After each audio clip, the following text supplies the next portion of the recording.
Seja com a mesma intensidade de saudade que eu estava, trabalhando naturalmente. Hoje trazemos uma história de empreendedorismo no mercado financeiro que está em tremenda ebulição e a gente vai aproveitar esse especialista para falar sobre várias coisas. Acompanhe. Aos 41 anos, Juliano Perri tem uma longa e bem-sucedida história no mercado financeiro, onde hoje ele atua como sócio da empresa GP3O, consultor de investimentos e coach. Ao revelar os bastidores desse mercado, os altos e baixos da carreira, certamente ele vai ajudar os jovens que estão começando a encurtar caminhos. Obrigado, Juliano, pela presença e vamos aproveitar o especialista, para falar desse mercado em ebulição.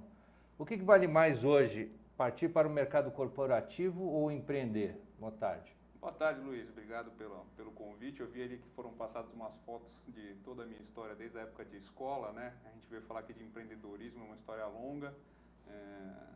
E eu acho que o que vale aqui é passar uma motivação bacana para os jovens, né?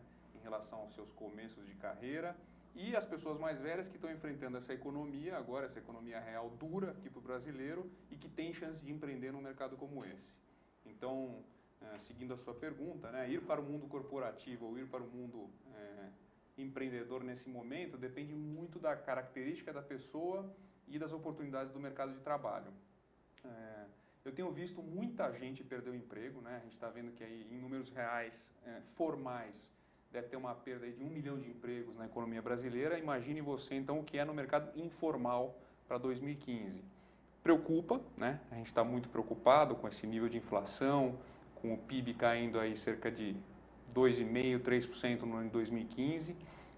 E as pessoas vão ter que se reinventar nesse momento, possivelmente buscando o mundo empreendedor, que é bastante desafiador, mas onde as histórias mais felizes possivelmente acontecem, né? Eu estou sabendo que você entrou como investidor num negócio de cana. Eu vi qualquer coisa na internet. O que é isso aí? Hoje a minha empresa de consultoria e participações, ela fica olhando para startups, para grandes oportunidades no mercado, pequenas oportunidades no mercado, seja lá o que for, e alguns empreendedores não tão jovens, veja você, assim, pessoas de 40, 45 anos de idade, que saíram do mundo corporativo, executivos da Brasil Foods, executivos da Reebok, assim, me procuraram com a oferta de um produto inovador para o mercado, que era cana-de-açúcar para consumo imediato. Então, eles passaram uma fase de montar um business plan, uma fase de produção, de teste de produto, e semana passada o produto foi lançado no mercado, com o nome de Cana Bacana, e já está à venda aí em alguns supermercados específicos aqui de São Paulo, como por exemplo na Casa Santa Luzia. Como é que aparece esse produto? Como é que é a apresentação dele? Eu não trouxe aqui para te mostrar, mas ele é a cana de açúcar cortadinha numa embalagem plástica. Você simplesmente abre a embalagem e já consome a cana descascada. E ela vem tanto no sabor natural quanto em limão e abacaxi. É um produto muito interessante porque ele tem um valor energético bastante interessante para o atleta, para os jovens. Inclusive, ele funciona muito bem para diabéticos. Interessante essa contradição.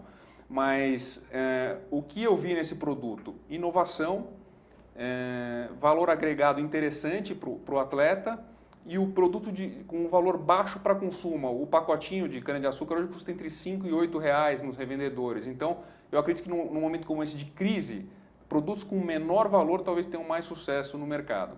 É na crise que os empreendedores aparecem? Sim, eu acho que em grande parte sim. Por quê? Porque na crise as pessoas têm que se reinventar e montar novas empresas, novos negócios, vamos dizer assim, ir para o chão da fábrica. E acho que os dois maiores exemplos, assim, ainda que totalmente fora desse contexto da cana, mas duas das maiores empresas do mundo hoje surgiram na crise de 2009, né? O Uber é uma delas, né? O Facebook despachou ali naquela época e a gente viu que o mercado mudou completamente. Hoje você tem acesso, você monta uma página sua no Facebook, no Twitter, no Instagram, é tudo de graça, né? E esse mercado tornou as pessoas empreendedoras muito mais acessíveis ao mercado e o mercado muito mais acessível a elas. Quer dizer, a comunicação ficou mais fácil, né? Muito mais fácil. Agora vamos falar um pouquinho de mercado, vamos aproveitar o especialista, né? O mercado financeiro brasileiro é confiável diante disso tudo que está acontecendo? Não, o mercado financeiro brasileiro ele é confiável. Nós hoje somos um país, uma grande força emergente. Nós estamos vivendo agora uma crise de ética política muito forte, mas o Brasil tem grandes instituições bastante respeitadas a nível nacional e a nível global. Eu entendo que o Brasil é um país seguro para se investir. Muita gente me pergunta se é seguro a poupança, se é seguro a corretora, se é seguro o banco. Assim, o Brasil tem excelentes mecanismos de defesa, tanto privados quanto estatais, para defender o investidor como um todo. Então, eu sou um ativista das instituições financeiras no Brasil, eu confio extremamente nelas para investimentos e os mecanismos de defesa desse mercado, como, por exemplo, o Fundo Garantidor de Crédito, Que é até 250 que garante mil, até né? 250 mil em alguns ativos financeiros para CPFs e CNPJs específicos. Então, Bom, acima disso, quem tem 1 milhão, 2 milhões... não é bem assim. O mercado de fundos hoje tem uma série de regulamentações, o mercado é bem regulado, você tem sempre um custodiante, você tem um auditor, você tem um gestor, e isso tudo vai te protegendo perante o mercado. Óbvio que a gente vê casos, como a gente viu no passado do Banco Santos, Marca, Cruzeiro por do exemplo. Sul, Banco Marca bem mais lá para trás. Sim, existem causas de quebra, de fraude no mercado, e até por conta dessas experiências que foram ocorrendo ao longo dos anos, hoje existe essa entidade privada, que é o Fundo Garantidor de Crédito, que tira dinheiro dos bancos para deixar num fundo de seguro para proteger o investidor em possíveis novos eventos. E se fosse comparar o mercado nosso com o mercado americano, o mercado europeu, é muito diferente? Nós temos as mesmas garantias? A grande diferença entre o mercado brasileiro e o mercado americano é o tamanho. O mercado brasileiro é pífio perto do mercado americano. A nossa bolsa é medíocre perto da bolsa americana. A gente tem pouca inovação aqui na bolsa, pouco investidor pessoa física. No Brasil, a gente tem menos de 500 mil pessoas hoje cadastradas na bolsa e efetivamente operando. Então, o mercado que não cresce. O mercado é muito dependente do capital externo, do mercado dos investidores do mercado externo. E quando vem uma crise interna de credibilidade, esse investidor some daqui. Principalmente, no caso que está ocorrendo agora, se o juro americano tiver uma ameaça de subida lá fora, aí existe aquele chamado flight to safe, né? Voe para a segurança. E o dinheiro pode sair do Brasil, pode sair da Índia, da Rússia e migrar todos para os Estados Unidos. Por isso que nós estamos vendo uma valorização do dólar americano contra todas as moedas.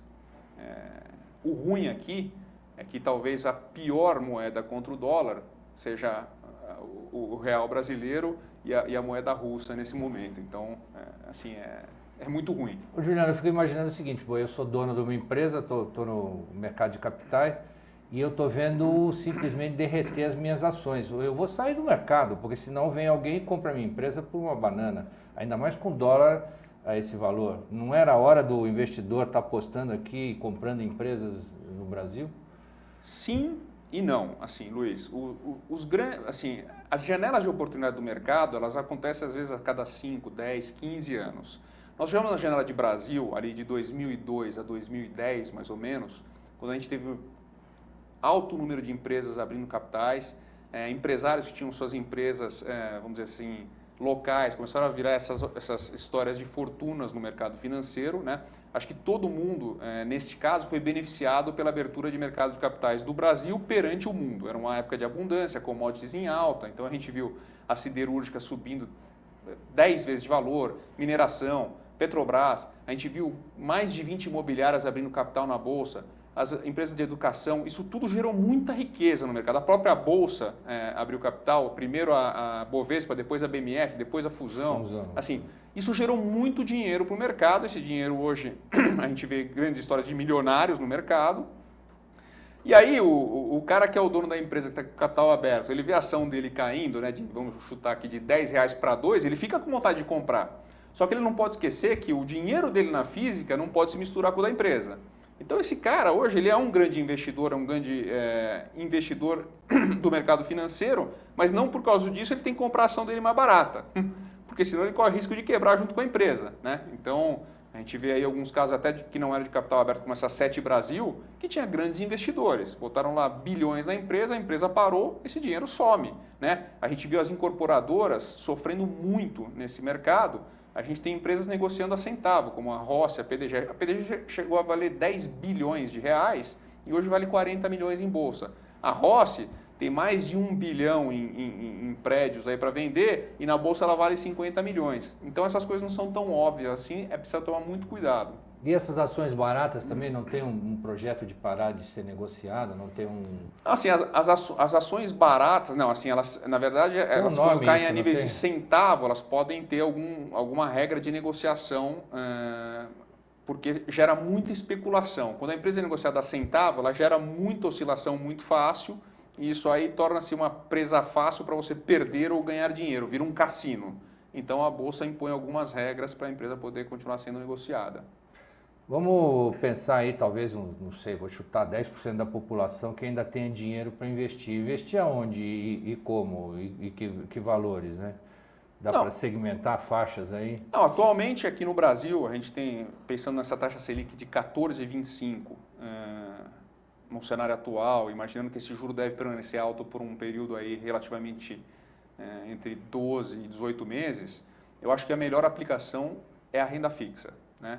Então, eu hoje aplicaria em fundos DI, aplicaria em títulos de tesouro do governo, e precisa ter muito cuidado para aplicar nesses títulos, porque tem várias pegadinhas, né? Você precisa ter um corretor ou alguém que possa te ajudar efetivamente nisso. E eu já faria alguma coisa pré-fixada, imaginando que esses juros lá na frente vão cair. Então, assim, mas majoritariamente o investimento em renda fixa, fugindo da poupança hoje, que é onde você está perdendo dinheiro. Então, sempre pegar alguma coisa linkada aí ao IPCA, que é a inflação, pegar alguma coisa referenciada às taxas Selic, em que se ela, num momento de crise, que não é o que está acontecendo agora, mas ela pode, vamos dizer assim, a Selic de 14% para 20%, num cenário de fuga de capitais. Você estando num fundo DI, essa aplicação vai acompanhar essa alta, não que você vai estar ganhando dinheiro, mas pelo menos você vai estar acompanhando o que a taxa Selic está subindo. Digamos que você fosse viajar com moeda dólar ou moeda euro, considerando também que esse quadro político de instabilidade pode se ajustar e você iria viajar no final do ano. Você compraria agora essas moedas aos poucos ou você deixaria para comprar em cima do laço? Não, isso aí é assim, o que o investidor precisa é de previsibilidade, né? A empresa, a instituição, a pessoa física, a gente quer saber o que vai acontecer, né? A gente quer ter essa previsibilidade. Então, assim, ficar arriscando se o dólar vai subir daqui 6 meses quando você for viajar ou comprar agora, eu sou a favor de comprar agora e passar esse sofrimento. Você não fica à mercê do que pode acontecer. Eu imagino que a taxa de câmbio ela deva flutuar neste primeiro momento aí entre algo entre 3,70 e 4,50. Assim. Em momentos de mais estresse, essa curva vai subir e menor estresse ela vai cair. Assim, o dólar começou a subir muito forte no primeiro momento, no primeiro semestre, quando percebeu-se que aquele discurso da Dilma era um negócio que não estava muito claro para a população, né? Algumas coisas que ela acabou omitindo na campanha presidencial. E num segundo momento, agora já aqui no segundo semestre, ele subiu mais forte depois que o governo enviou o déficit do orçamento para a Câmara dos Deputados. Aí a crise de credibilidade assim, ficou muito forte, né? A gente viu os políticos se rifando entre si, PMDB contra PT, PT contra o governo, a oposição sem muito a fazer, e aí sim, aí o investidor estrangeiro não perdoa, né? Ele começa a especular e remar contra o Banco Central brasileiro para testar até onde o Banco Central vai deixar esse negócio acontecer. E a gente viu na sexta-feira passada o presidente do Banco Central brasileiro, o Alexandre Tombini, avisando que o país tem 370 bilhões de dólares em reserva e que elas podem ser usadas para defender a moeda em algum momento. Me lembro que ali naquele dia o dólar chegou a cair 8% num movimento diário. É uma coisa absurda, boçal, mas para um mercado que está passando por um momento especulativo, a gente acaba vendo esse tipo de coisa. O mercado está histérico, né? E eu me lembro um ano atrás, o Manteiga falou que quem apostasse no dólar ia perder. Eu imagino que deva ter ganho 70% de lá para cá apostando contra o real, né? Não, sem dúvida. Assim como a Dilma avisou na sua campanha eleitoral que quem comprasse a ação da Petro ia ganhar muito dinheiro. Não faz sentido um político falar um negócio desse, a ação caiu acho que mais de 70% no período e o povo é que paga essa conta. Mas o que eu acho em relação ao dólar e em relação ao governo, o governo, né, com a política dele de expansão de crédito, políticas sociais, ele surfou uma onda que foi a expansão das commodities na década passada e a expansão de dinheiro internacional pelo mundo. Quando essa fonte secou, né, e o governo tentando continuar com crédito, com isenção de impostos, esse negócio uma hora falta água. Faltou água para o governo e nós investidores, nós pessoas físicas, nós consumidores é que vamos pagar essa conta sem dúvida nenhuma. O que o dólar alto afeta a pessoa física, o cidadão comum? Isso é muito importante, porque eu tenho ouvido umas discussões na rede, né, que quem acha que não tem dinheiro fala assim, tá vendo, eu não estou nem aí para o dólar, se ele vai subir ou não me importa. E não é verdade. O dólar em alta, ele inflaciona os preços. No Brasil, por exemplo, o pão francês, ele consome o trigo que é importado. Esse é um exemplo básico. Mas os insumos, as matérias-primas que o Brasil importa, acabam ficando mais caras e uma pequena parte da indústria brasileira está sendo beneficiada, óbvio, com a alta do dólar porque são exportadores, mas a grande parte, majoritariamente, das pessoas físicas e das empresas está sendo prejudicada com a alta do dólar e essa falta de credibilidade, falta de previsibilidade é que deixa a gente mais ainda em maus lençóis. Vamos falar um pouquinho de ações, né? A gente sempre ouviu dizer que as ações são um bom negócio no longo prazo. Se a gente fizer um cálculo nos últimos 5 anos, por exemplo, em comparação com a inflação, dá para dizer que alguém ganhou com a ação? Dá para dizer que alguém ganhou com a ação. Agora, esse papo de que a ação é boa no longo prazo é lenda, né? Isso aí não é verdade. Você pode pegar uma janela maravilhosa ou pode pegar uma janela horrorosa para a Bolsa de Valores. E mesmo com assim, vamos dizer, nos últimos 5 anos, o mercado foi muito ruim para as empresas que tinham tido grandes vantagens na década anterior. Então eu citei aqui agora há pouco siderurgia, por exemplo, Gerdau, Usiminas, CSN, eram empresas que estavam praticamente quebradas no início de 2000. A partir do crescimento da China na década passada, essas empresas começaram a ter matérias-primas super importantes, a construção civil aqui no Brasil também, comprando aços planos, e o preço dessas ações multiplicou por 10. Isso foi de 2001 a 2010. Então, muita gente ganhou muito dinheiro. O que aconteceu de 2010 para cá foi que o seguinte, a China começou a publicar, os números já não tão confiáveis, começaram a mostrar um crescimento menor do que na década passada, a construção civil aqui no Brasil começou a sofrer bastante e essas ações perderam valor absurdamente, assim como, por exemplo, a Vale do Rio Doce, que caiu 70% do seu valor nos últimos 5 anos, e a Petrobras, que além de todo o escândalo do petrolão, está sofrendo com a queda do preço do petróleo lá fora, que veio de $100 há 5 anos atrás para 40 agora. Então não tem segredo. Estou sabendo que você está escrevendo um livro sobre a sua história no mercado financeiro. O que ele tem de interessante aí para contar para quem está entrando nesse mercado? O que você vai narrar aí? A história, Luiz, é de um cara normal, um cara que não é um super-herói. Acho que as fotos que você colocou ali no começo do programa mostram um pouco disso. Eu sou um cara normal, que vim de classe média, joguei futebol na escola, era aquela primeira foto. Sempre tive muitos amigos, sempre expandi.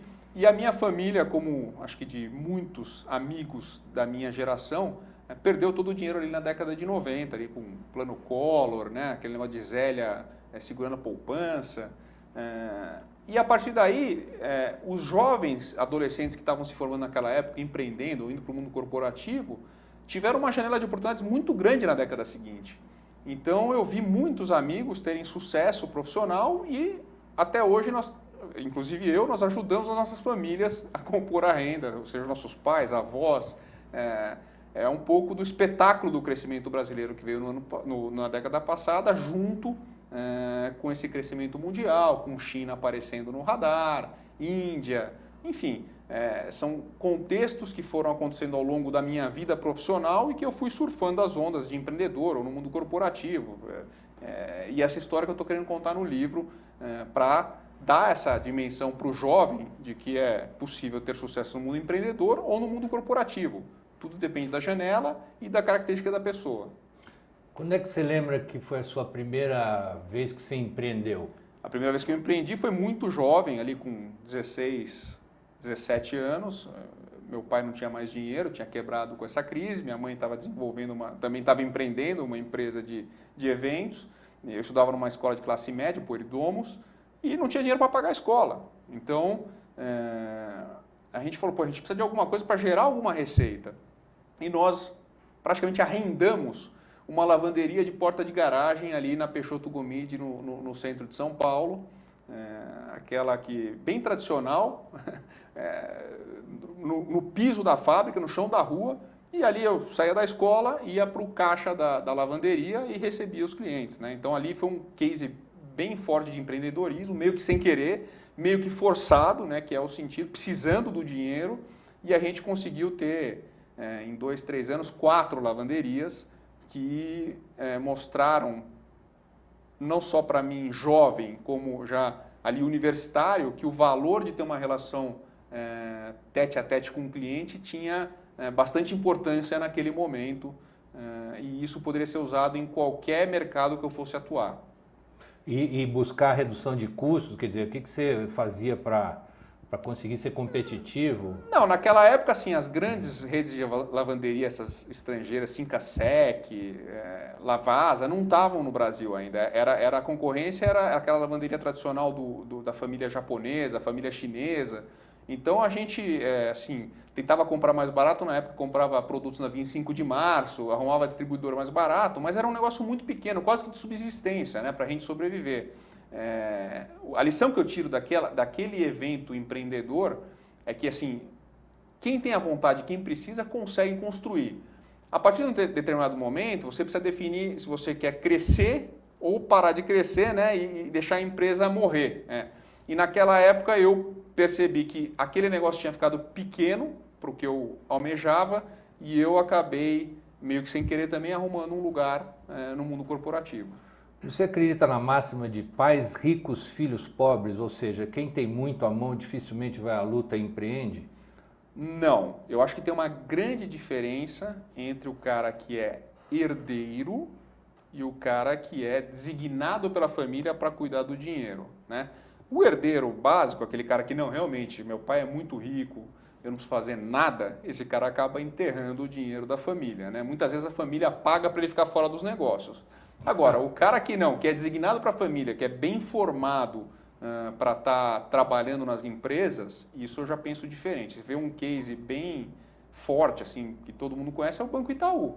A família Setúbal e a família Vilela, eles vão formando novas gerações muito bem formadas, que vão assumindo as empresas da família, vão trabalhando em outras empresas dentro do mercado, e à medida que essas pessoas vão evoluindo, eles são candidatos a sucessores nos cargos mais altos dessas companhias. Aí, Itaú, Duratex, Deca, todo mundo tem algum laço com a família Setúbal ou Vilela, e eles já estão, acho que na terceira, talvez indo para a quarta geração no comando das empresas. Como é que você foi parar num banco francês que estava chegando ao Brasil? Esse foi um case, então, eu ainda estava na minha época universitária, dava ainda expediente numa das lavanderias da minha família, e ali com 18, 19 anos, a gente estava com um ponto na Alameda Jaú, que era atrás do Citibank na Avenida Paulista. E um conhecido da minha família ia lavar o terno conosco, um cara que foi executivo do Citibank e agora estava contribuindo na montagem de um banco francês no Brasil, naquela época ali, 93, 94, né, mais de 20 anos atrás. O banco chamava-se Crédit Comercial de França, era um banco grande na França, mas aqui completamente desconhecido. E ele disse o seguinte: olha, Juliano, surgiu uma oportunidade, estou precisando de um estagiário, vem aqui trabalhar comigo aqui no Crédit Comercial de França. Eu falei: não, mas estou ajudando a família, estou ajudando meu pai aqui, vai faltar dinheiro. Essa é quase que um acidente, mas ele insistiu comigo depois de alguns meses. E quando ele insistiu, eu senti que era hora de eu correr esse risco de entender o que ele estava me falando. Hoje eu agradeço muito ao Zé Luiz Pires, que foi o meu primeiro gestor, por ter me dado essa oportunidade e me introduzido no mercado financeiro, onde eu fiquei por 20 anos. Como é que é chegar da faculdade, praticamente, da lavanderia, no mercado financeiro como estagiário? Difícil? É muito difícil. Imagina você chegando numa feira sem saber o que comprar, né? Então eu me lembro da minha primeira experiência no banco, a gente era um banco acho que de 100 pessoas ali em janeiro de 94, eu entrava na sala, eu não conseguia distinguir uma pessoa mais velha de uma pessoa mais nova. Para mim era todo mundo igual, eu não sabia quem era o diretor e quem era o estagiário. Esse processo demorou cerca de 3 meses até eu me entender quem que era meu chefe, quem que era o diretor da minha área, quem era o presidente do banco. Na verdade, você tem que levar com diversão esse ambiente, né? Eu me lembro que na minha época de faculdade, 90% dos meus amigos tinham vontade de trabalhar no mercado financeiro. Naquela época, as grandes marcas eram Citibank, Bank Boston. Nem se falava em trabalhar no Itaú, no Bradesco, né, que foram bancos que ficaram muito fortes ali na década passada. E também, naquela época, já estava começando a surgir as histórias de banco garantia, banco pactual. Meritocracia. Exatamente. Então, assim, eu trabalhava num banco, que era um banco muito bacana, um ambiente excelente, conheci grandes amigos lá que estão hoje espalhados pelo mercado financeiro, espalhados pelo mercado corporativo, espalhados pelo mercado empreendedor, e que a gente quase que tinha uma extensão da universidade dentro do banco. Era um lugar que a gente trabalhava feliz, em equipe, e foi uma fase da minha carreira que durou praticamente 7 anos. Foi bastante, eu considero bastante vitoriosa para um jovem que tinha 19 anos e saiu de lá com 26, já morando sozinho, com o carro do ano, assim, bastante... Ganhava mais do que da lavanderia. Ganhava muito mais e aprendi vamos dizer assim, os prazeres do mercado financeiro, né? Que são fechar negócio todo dia, relacionamento com clientes, relacionamento com fornecedores, relacionamento com colaboradores. Dali, acho que assim, foi um aprendizado muito grande para o que eu levei para frente na minha vida. E como é que se deu essa passagem? Ele acabou indo para Grifo, né? Que é uma senhora boutique de investimento. Como é que se deu essa passagem aí de um banco tradicional, né? Pode-se dizer, para uma boutique como a Red Grifo? Olha, Luiz, quando eu saí do Crédit Comercial de France, ele já se chamava Banco CCF Brasil. Foi ali no final de 99, início de 2000. Eu me tornei um operador de câmbio sofisticado, né? E eu operava muitos dólares para cima, para baixo, todo dia. E aquele estresse, aquela tensão do dia a dia acabaram me dando uma crise de estresse, ali quando eu tinha 26 anos. Então, eu acabei tendo que sair do banco, era o lugar que eu mais amava no mundo, eu acabei tendo que sair por uma crise de pânico que estava chegando para a minha saúde. Eu saí um pouco, falei, deixa eu segurar essa onda Porque um pouquinho. É estressante esse trabalho? É muito estressante, é muita responsabilidade, né? A gente vive a vida muito intensa dentro do mercado. A gente vestia a camisa do banco como se fosse o nosso time, trabalhava para o banco, queria ganhar dinheiro para o banco, queria ganhar dinheiro para o cliente, queria ganhar dinheiro para nós, né? Para os colaboradores. Então, é um negócio que foi muito envolvente, ainda mais naquela, vamos dizer assim, primeira fase da juventude, né? Já morando sozinho, pagando suas contas. Isso aí me gerou um estresse depois de 7 anos naquele ambiente que a minha saúde me forçou a sair do banco. Eu, numa primeira fase, fui morar no exterior, fui morar nos Estados Unidos, eu não tinha a oportunidade de ter ido morar lá na minha adolescência, nem tinha feito nada, passei por um período. Quando eu voltei para o Brasil, que foi ali no final do ano 2000, início de 2001, eu voltei para o mercado financeiro, eu queria fazer entrevista nos bancos. Então eu fui para o Citibank, fui para o HSBC, fui para o Bank Boston, fui para o ING. Só que o que aconteceu? Veio a crise da Argentina no início de 2001 e as portas se fecharam completamente. Então eu cheguei no Brasil e fiquei quase que 6 meses desempregado. Até que um grande amigo meu de escola, de faculdade, levantou a mão e falou assim, olha, vem cá para a Red Grifo, nós somos uma corretora, estamos desenvolvendo agora uma parte de administração de recursos, estamos desenvolvendo uma área comercial. Pô, a gente pega a sua experiência que você tinha com as empresas multinacionais e tenta transformar para alguma coisa dentro da corretora.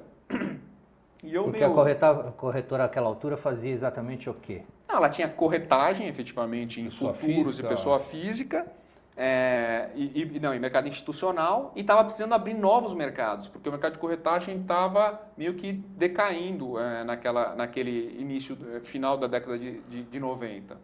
Então, a empresa já estava se mexendo, porque era uma empresa de empreendedores, era uma empresa de sócios, ela já estava montando uma área comercial para ter mais clientes, estava mostrando uma área de gestão de fundos para ter mais clientes e precisava continuar desenvolvendo o mercado de corretagem.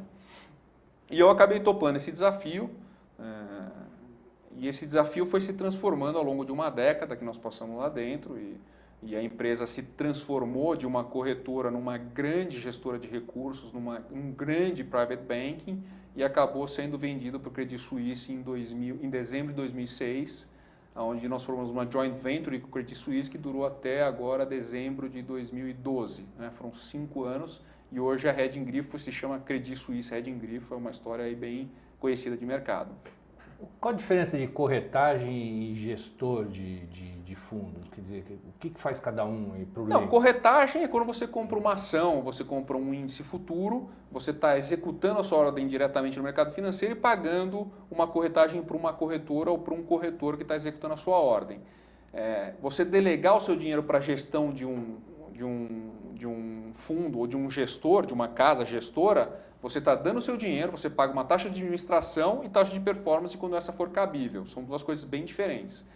E complementares. Você está pegando meu dinheiro e está investindo em meu nome, é isso? Quando uma pessoa me procura para investir seu dinheiro, para consultar o que fazer com o seu dinheiro, a gente sempre cuida da alocação de recursos do cliente. Então, se o cliente tem R$1 milhão, por exemplo, você vai botar lá, estou chutando aqui, 700 mil em renda fixa, 200 mil em algum gestor específico de fundo multimercado, de fundo de ações, e 100 mil você pode ir para o mercado direto de ações, onde você vai pagar corretagem para comprar ou vender uma ação. Assim, são diversificações possíveis no portfólio de qualquer investidor aqui no Brasil, no mundo, e que a gente usa muito mais como uma questão de gerenciamento de risco, né? Não adianta o cara ter R$1 milhão e botar R$1 milhão na bolsa. Se a bolsa cai 70% em 5 anos, como ela caiu aqui no Brasil, o cara vai ter 300 mil e ainda ele perdeu todo o custo de oportunidade, que é o juro brasileiro de, na média, 8 a 10% ao ano nos últimos 5 anos. O que acontece quando vocês perdem dinheiro?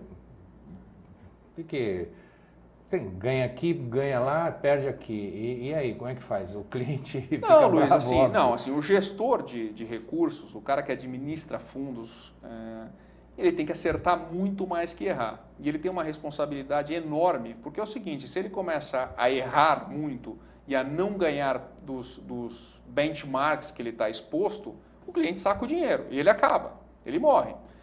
No caso de ações, a mesma coisa. Se o cliente é um cara que nunca operou ações, ele chega para um corretor e começa operações igual um louco, ele vai se dar mal. Agora, se o cara é um investidor de bolsa, que sabe que a bolsa sobe, desce, sabe que ele tem que fazer trocas de acordo com a janela de oportunidade, ele tem chance de ganhar dinheiro ao longo dos anos. Né? Eu não gosto nunca desse negócio de ganhar dinheiro num dia, perder no outro, porque você vai certamente acabar perdendo mais dinheiro. Mas todos são penalizados nesse modelo. Se eu for incompetente perante o meu cliente e não mostrar produto, performance, serviço e inovação, eu vou perder meu cliente. Agora, Juliano, por exemplo, quem tivesse apostado contra o Real um ano atrás, indo contra o Manteiga, por exemplo, esse cara vira lenda e vira o queridinho do mercado e todo mundo vai querer investir com ele? Não necessariamente. Assim, a gente tem alguns cases de gestores que ganharam muito dinheiro contra o dólar. Um deles foi um dos sócios da Hedging Grifo, que é o Luiz Stuhlberger, que hoje é o mestre desses fundo gestores. Verde, né? É o Fundo Verde.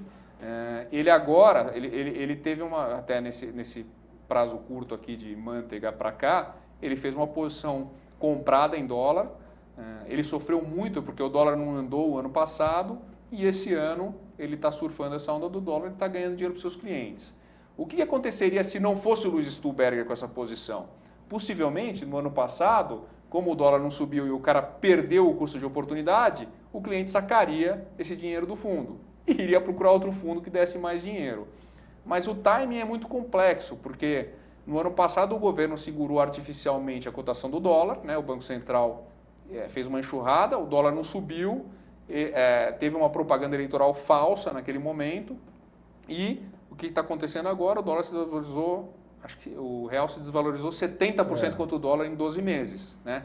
Então, no final da história, Luiz, o que é importante para o investidor é ter uma diversificação adequada.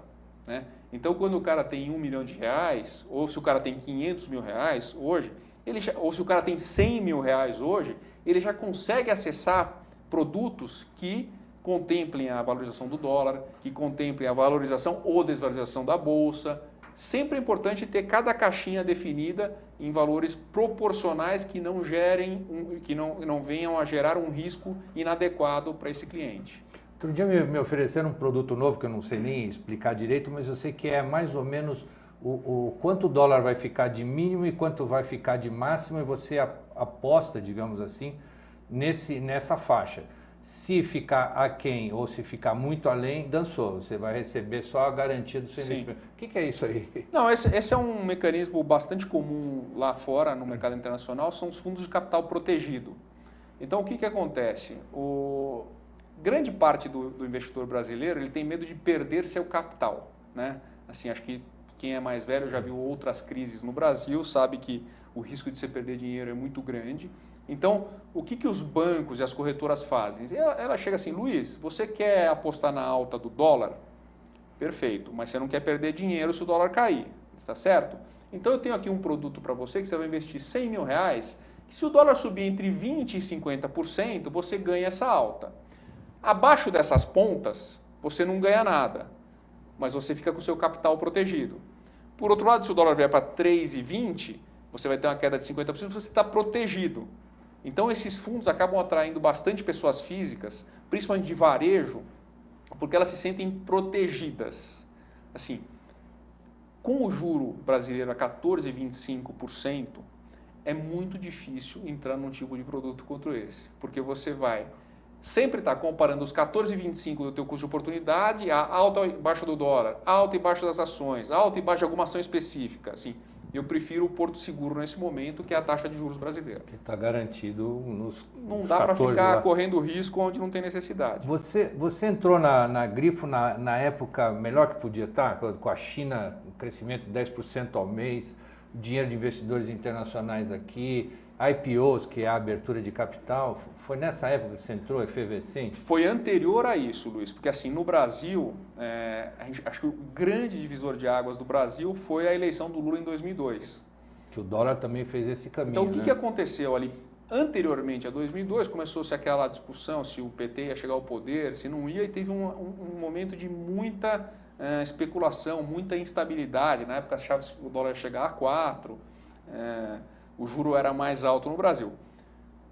Quando o PT entrou no poder, o Lula foi muito inteligente, porque ele fez tudo ao contrário do que se esperava. Ele foi um excelente político, muito inteligente, e ele tratou de dar segurança às instituições, né? Ele botou na equipe dele pessoas, o Henrique Meirelles, na época era o presidente do Banco Bosta, ele formou o Antônio Palocci, que apesar dessa fama de corrupto, era um grande administrador na época. Então, assim, ele formou uma equipe muito interessante. E a partir daquele momento de estabilidade de Brasil, a nossa empresa, a Redding Grifo, estava se desenvolvendo com a área de clientes. A gente sempre tinha preocupação com produto, com serviço, com inovação e com performance, que era uma preocupação que naquela época os grandes bancos não tinham. Então a gente investiu numa abertura de plataforma de produtos, começamos a buscar grandes gestores de alta performance, buscar no mercado, e naquela época começaram a se formar os grandes hedge funds, os grandes fundos de investimento aqui no Brasil. Então, por exemplo, Tarpon, Scopus, naquela época Mauá, Gávea, Claritas, eram nomes completamente desconhecidos no mercado, eram nomes novos, e nós começamos a distribuir para os nossos clientes. Logo em seguida, vieram as aberturas de capitais. E naquela época a gente estava com pessoas qualificadas, com produtos qualificados para atender esses grandes volumes de dinheiro. E a gente começou a ganhar a concorrência para cuidar desses dinheiros dos grandes bancos. Então a gente tinha o dinheiro das aberturas de capitais entrando para o nosso grupo, as pessoas qualificadas e os produtos que geravam performance. Então, você imagina que ali entre 2002 e 2006, a empresa crescia 70% ao ano, o que chamou a atenção de um grande banco internacional para se associar conosco, já que eles não tinham os skills e as ferramentas no mercado local como nós tínhamos naquele momento. Quanto tempo você ficou lá na Grifo? Na Grifo eu fiquei quase 10 anos, foi de 2001 a 2010. A empresa tinha um processo anual de transformar funcionário em sócio, era isso? Exatamente. Como é que funcionava? Olha, era uma empresa pequena, que eu me lembro que tinha ali em 2001 coisa de 150 funcionários, e as pessoas, como a empresa era muito pequena, não tinha assim, as pessoas tinham que ter empresinhas para estar dentro da empresa, né? Então cada um tinha um CNPJ, a empresa pagava para se pagar imposto menor, assim, vamos dizer, o grande gol do funcionário naquele momento, do colaborador, era se tornar sócio da empresa e passar a receber dividendos da empresa no momento que a empresa fosse aumentando seu faturamento. Então, quando você entrava numa empresa como aquela, e isso funcionou para Banco Garantia, Banco Pactual, a própria XP Investimentos agora, você tinha que ter a ambição ou a presença para se tornar em algum momento sócio da empresa, senão você ia se tornar um funcionário comum, o resto da vida talvez não perdurasse sua vida lá. Então, você tinha que ter uma postura adequada ao momento, você tinha que evoluir e buscar a sociedade na empresa no final de cada ano, né, onde todo mundo ficava ali buscando votos e afins como se fosse uma campanha eleitoral. Eu imagino que 0,5%, 1% dessa empresa, com a aquisição por parte do Banco Internacional, tenha se transformado num grande dinheiro, né? Então, essa é a história empreendedora que a gente vê, né? Que a gente, quando ouve essas histórias hoje de Ambev, Embev, Antártica, etc., né? Assim, são processos que duram, às vezes, décadas, né? Em que você começa trabalhando numa empresa que tem um valor de contrato quase que patrimonial, então você compra 0,5% da empresa, 1% de uma empresa que está startando a 0, e esse negócio, se a empresa se transforma ao longo do tempo, cresce faturamento em receita, vai valer um valor absurdo lá na frente. Então, a Redding Griffin foi um desses casos em que você comprava ali na década de 90 0,5% da empresa por $10 mil, e depois lá em 2006 esse 0,5% de $10 mil valia $3 milhões, alguma coisa desse sentido. Então, são as grandes valorizações, poderiam ter acontecido em bolsa de valores, mas como não era uma empresa de capital aberta, os sócios da empresa surfaram essa onda, também se beneficiando dessa abertura de capital externo e de Brasil surfando uma onda forte na década passada. Quer dizer, todos muito jovens, de repente, ficaram com um bom dinheiro, a ponto de poder sair da empresa e não fazer mais nada, digamos. A grande maioria da empresa era muito jovem, mas a empresa tinha 5 mentores, que eram pessoas, na época, acima de 40 anos. Esses caras que foram os sócios majoritários da Grifo hoje têm entre 55 e 60 anos de idade, que souberam coordenar um grupo jovem de pessoas, sempre buscando testar a melhor performance desse grupo, mostrar que resultado, que dava dinheiro no bolso, achar caminhos de inovação, e essa foi a história da empresa. Aí a empresa se associou com uma grande marca internacional e conseguiu, vamos dizer assim, casar as melhores qualidades da Redding Griffin com as melhores qualidades do Credit Suisse, que era um banco de investimento muito forte no Brasil e que não possuía uma área comercial adequada para tratar de pessoas físicas, nem uma área de gestão de recursos adequada para cuidar desses recursos que estavam sendo originados no mercado com a abundância de dinheiro naquele momento.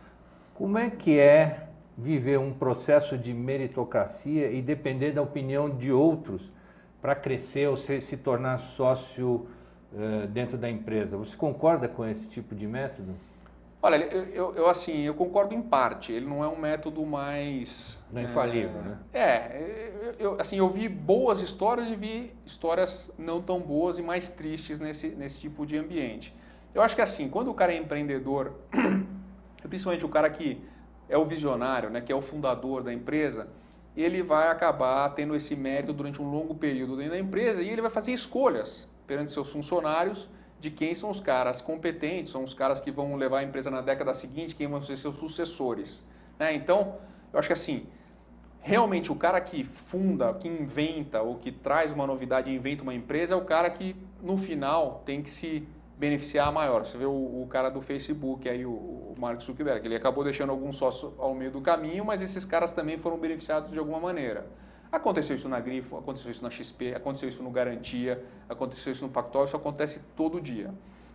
No final da história, para você estar numa empresa como essa, eu acho que o gestor dessa empresa tem que trabalhar a coletividade, a competitividade, né, e a performance dos seus colaboradores para ver quem que realmente tem a chance de ser um sócio relevante, quem tem a chance de ser um sócio menos relevante e quem nunca vai ser sócio dessa empresa. Você assistiu o Lobo de Wall Street? Sim. É mais ou menos isso que acontece no mercado financeiro, ou acontecia pelo menos? Não, o Lobo de Wall Street é uma história verdadeira, mas o filme é quase que uma comédia, né? Ele explora bastante os extremos, né? No caso lá, o Leonardo DiCaprio, eu assisti o filme, dei bastante risada. Agora, sim, no mercado financeiro tem muito casos de muito dinheiro muito rápido, de jovens, eu vi jovens de 23, 25 anos andando de carro importado na década passada, eu vi jovens de 30 e poucos anos de idade andando de helicóptero num prazo não muito longo. Então, assim, realmente, ser herdeiro não é fácil, ganhar muito dinheiro não é fácil. É preciso ter muito equilíbrio, é preciso ter muita humildade, é preciso ter muita criatividade para não se perder achando que o dinheiro vai resolver a vida de cada um ou de qualquer um. O melhor modelo é você conseguir trabalhar, ser reconhecido e se remunerando ao longo do tempo, ter o dinheiro para o seu conforto, para o seu luxo, mas sempre continuar trabalhando e buscando alguma coisa nova. Você saiu sócio da Grifo e foi para a XP, ou seja, de uma boutique refinada na gestão de ativos, para uma espécie de atacadão de investimento sem demérito nenhum para a XP. Como é que se deu essa mudança? Em primeiro lugar, assim, a minha saída da Grifo não foi uma coisa muito feliz para mim, era uma empresa que eu realmente tinha uma ligação muito forte, mas a gente passou por vamos dizer assim, uma mudança de cultura à medida que o banco e a Redding Grifo foram se tornando uma só coisa, né? Os bancos, os grandes bancos internacionais, os grandes bancos, eles têm vamos dizer assim, um sistema essa integração de culturas não é muito fácil, difícil, né? Você vai ver agora essa dificuldade com o Bradesco, HSBC, você viu com o Itaú Unibanco, você vê com o Pactual UBS. Assim, sempre quando você tem uma fusão, assim, são coisas positivas e coisas negativas. Eu acabei saindo, sem querer sair da Redding Grifo, acabei sendo demitido pelo Credit Suisse, mas essa demissão, até isso eu vou contar no meu livro, me trouxe uma grande oportunidade, porque com o cacife que eu tinha naquele momento, de já quase 15 anos de mercado financeiro, eu fui convidado para montar um projeto dentro da XP Investimentos, que era uma corretora completamente empreendedora, que estava chegando um pouco mais forte em São Paulo, seus fundadores eram gaúchos, cariocas, e eles precisavam ter um braço um pouco mais forte aqui em São Paulo, com clientes, pessoas físicas de alto poder aquisitivo. A empresa vinha de uma plataforma de varejo, tinha a vontade de inovar, tinha a vontade de valorizar seus colaboradores com partnership, com sociedade. Então eu achei que casava com o meu perfil, achei que eu poderia agregar bastante na configuração dessa empresa, tratando ela como se fosse um negócio próprio. E essa foi a proposta que os sócios majoritários da empresa me fizeram naquele momento, ali em 2011. Você nem estava pensando em voltar para o mercado financeiro? Na verdade, eu estava traumatizado. Quarentena, alguma coisa? Eu estava traumatizado, não tinha vontade de voltar ao mercado, porque realmente a gente trabalha com muita paixão, com muita intensidade, e quando acaba tendo alguma decepção de ser demitido, ou do projeto que você estava não ter dado certo, você repensa, né, a sua carreira. Mas surgiu uma oportunidade de montar um negócio com a minha cara dentro da XP Investimentos, inclusive trazendo as pessoas que eu tinha formado na Redding Grifo e formando um grupo muito forte lá dentro, ali no início de 2011. Você é uma das pessoas mais bem relacionadas que eu conheço, e o mercado diz isso porque eu converso com o mercado também. É necessário ser bem relacionado ou pelo menos ajuda na construção da carreira? Olha, Luiz, eu vejo boas histórias em relação a relacionamento, mas assim, você não pode apostar sua vida em relacionamento, né? Você não pode ser um mercenário que fica comprando amizades e afins para chegar onde você quer chegar. Eu acho que, assim, na vida você precisa ter humildade, né? Você precisa do relacionamento, mas essas coisas têm que acontecerem naturalmente. Não adianta você que é um cara, vamos dizer, um cara bloqueado ficar se forçando a ter amigos, relacionamento para chegar em algum lugar. Eu já vi pessoas que não têm grandes relacionamentos se tornarem histórias de sucesso no mercado porque eram gênios ou porque estavam na hora certa no lugar certo, né? Então, assim, eu sempre fui um cara muito relacional, até nessas interpretações de coaching, etc. Sempre me diziam o seguinte, que você tem que ter, você vive do relacionamento. Então, por isso que eu gosto tanto de rede social, eu me comunico tanto, eu sempre gosto de estar junto com as pessoas de todas essas minhas gerações, seja de faculdade, de escola, de clube, de CCF, de Redding Grifo, de XP. Eu sempre, assim, a minha vida ela é um livro aberto, ela é uma vida viva, né? E eu procuro ter uma troca constante com todas essas pessoas. Hoje, uma forma muito fácil de você trocar com um grande número de pessoas são as redes sociais, que estão aí de graça, né, para você usar LinkedIn, Instagram, Facebook, etc., e-mail. Então, eu consigo me comunicar com um grande número de pessoas, sem sair da minha salinha do meu escritório, mas convocando essas pessoas a estarem próximas de mim. O que fala de você é que você também é um cara diferente nesse mercado que busca o lucro e não vê o relacionamento com as pessoas, não vê a história das pessoas. Você forma a gente, formou equipe, não é mais ou menos isso? Você ficou quanto tempo na XP? Na XP eu completei quase 4 anos e ainda sou sócio da empresa, ainda tenho um braço, a gente chama um hub dentro da empresa, então eu tenho muitos clientes lá, muitos colaboradores meus são grandes sócios lá dentro hoje e eu torço para que a empresa dê muito certo. Mas, assim, na verdade, eu sempre quis ganhar dinheiro, sempre quis ter o carro do ano, né? Depois que você compra o primeiro carro do ano, você sempre quer ter o carro do ano, depois que você compra de apartamento, você quer continuar subindo na vida. Então, eu sempre tive os desejos,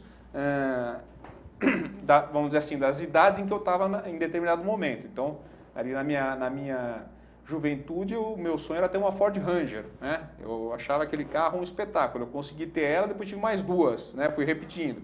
Depois, quando eu fiquei com 30 anos de idade, meu desejo já não era ter uma Ford Ranger, era ter, sei lá, um Passat, um carro mais confortável, e aí eu fui atrás disso. Então, eu acho que assim, a pessoa sempre tem que ir atrás dos seus sonhos, né? Se o sonho precisa de dinheiro, ou se precisa de religiosidade, ou se precisa de criatividade, ou se não precisa de nada disso, assim, a pessoa precisa ter um objetivo e ir atrás dele. Eu sempre fui um cara que fui atrás dos objetivos, respeitando as pessoas à minha volta. E isso eu acho que eu coloquei como filosofia de vida e eu respeito sempre os meus colaboradores, clientes, concorrentes, adversários, tudo isso eu sempre consegui respeitar na minha vida. O que você está buscando com a GP3O, que é a sua nova tacada no mercado? A GP3O é uma empresa que eu quis dar um pouco a minha cara, uma empresa com a ideia de ser uma consultoria, não só de investimento, como de participações em empresas. Então, eu quero ter alguns braços e algumas pessoas trabalhando comigo como sócios da empresa, né? A gente tem um ambiente de investimentos, a gente tem um ambiente de investimentos em startups e em novas empresas, a gente tem um ambiente de trocar relacionamentos com escritórios de advocacia, escritórios de private equity atrás de negócios. E a gente tem esse ambiente educacional, que a gente tem participado de programas de TV bastante e tem levado palestras aí para jovens, estudantes e para empresas, tentando trazer um pouquinho de educação financeira e um pouquinho, assim, um pouco mais, de uma forma menos complexa, né, com um linguajar mais simples, tentando mostrar para as pessoas que, né, a vida não é só poupança, a vida não é só grandes bancos, a vida não é só grandes empresas, que existe um mundo empreendedor aí fora e que você, mesmo com baixo valor de investimento, você pode fazer boas escolhas no mercado financeiro. Quais são as suas dicas? Está chegando o final da nossa conversa, aliás, muito ilustrativa. Quais são as suas dicas para quem está começando, tanto como empreendedor ou nesse mercado em ebulição no momento? Olha, Luiz, eu acho que a minha dica, assim, né, é o que eu falo muito para os jovens hoje, mas eu sou muito procurado pelos meus amigos da minha geração também, né? Assim, é sempre você trabalhar com legitimidade, né? Tentar fazer o que você gosta, procurar algo que você se identifique, que você bote a paixão nesse negócio para achar o seu melhor eu, né? Então, depois de 20 anos no mercado corporativo, empreendedor, eu pensei aqui aos meus 40 anos de idade, onde que eu ia colocar o melhor Juliano deste momento? Era a hora de montar a minha marca, o meu branding. E a partir daí, eu vou recrutar pessoas que tenham a ver com o meu projeto, com o meu momento, para transformar essa empresa num case de sucesso, né? Eu como empreendedor, assim, não é porque eu já fui sócio de uma empresa, sócio de outra, que eu não posso voltar a ser empreendedor. O empreendedor não é o cara que é pobre ou que é rico. O empreendedor pode ser empreendedor a qualquer momento. Então eu estou montando uma empresa na qual eu possa me relacionar com as pessoas, eu posso usar, vamos dizer assim, as ferramentas do momento do mundo moderno, que são as redes sociais, o formato como você pode entrar nas pessoas, né? Pode entrar na casa das pessoas. Você pode hoje publicar um vídeo no YouTube, eu estou aqui com você na AllTV, numa TV na internet, quem quiser estar assistindo, está me assistindo, né? Então, o que eu quero é transformar um pouco desse conteúdo todo que eu aprendi nesses 20 anos e levar para as pessoas que precisam ou que estão pedindo esse conteúdo. Como é que as pessoas acham você e a GP3O?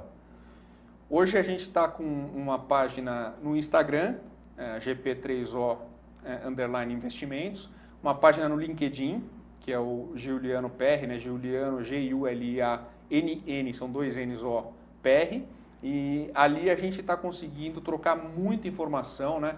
Inclusive, essa é uma dica boa. O LinkedIn hoje, ele não é um banco de currículos, ele é um banco de negócios. Então, diariamente, além de muita gente pedindo emprego, pedindo dinheiro, né, nessa crise, a gente vê muitas oportunidades de negócios.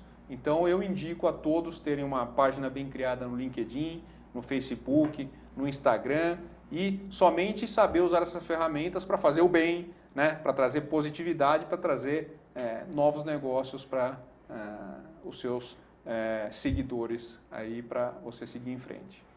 Você refaria, olhando aí para a câmera, você refaria os seus passos do jeito que você fez até agora?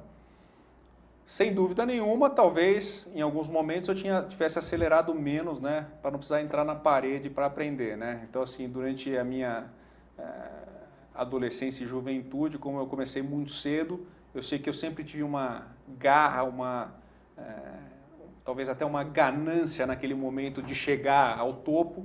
Então várias vezes eu acelerei mais do que eu deveria para o momento, né? E aí você bate na parede, né? Graças a Deus eu nunca sofri nada mais grave, mas você vai aprendendo ao longo da vida que você, às vezes, um passo atrás do outro, num ritmo um pouco mais constante, faz melhor no longo prazo do que acelerar sempre e de peito aberto. Então hoje eu sou um cara mais cuidadoso, mais reflexivo, mais humilde e estou pensando nos próximos 20, 30 anos aí, o que vai dar para fazer aí de empreender e de criar novas empresas. E esse mercado bombar nunca mais ou vai ter de novo uma outra oportunidade? Não, pelo contrário, nessa crise vão surgir inúmeras oportunidades, né? O que a gente vê aí é muita empresa quebrando, mas outras empresas com capital para comprar. Com o dólar a 4, os gringos vão voltar lá para o Brasil, é só a gente ter um pouquinho de credibilidade política. Hoje você inventa empresas, né, de tecnologia, inventa empresas na internet e consegue trazer produtos inovadores. Eu acho que o mercado tem grandes oportunidades. É preciso ter cautela nesse momento, né, porque as pessoas estão perdendo emprego, está faltando dinheiro no mercado, está faltando crédito. Então, assim, tomar cuidado e tentar usar a criatividade nesse momento para ampliar os horizontes. É coisa que o brasileiro mais tem, né? Criatividade, fé, como já dizia um político antigo, fé em Deus e pé na tábua. Uma boa semana a todos, agradeço a presença do Giuliano e vamos em frente. Boa semana.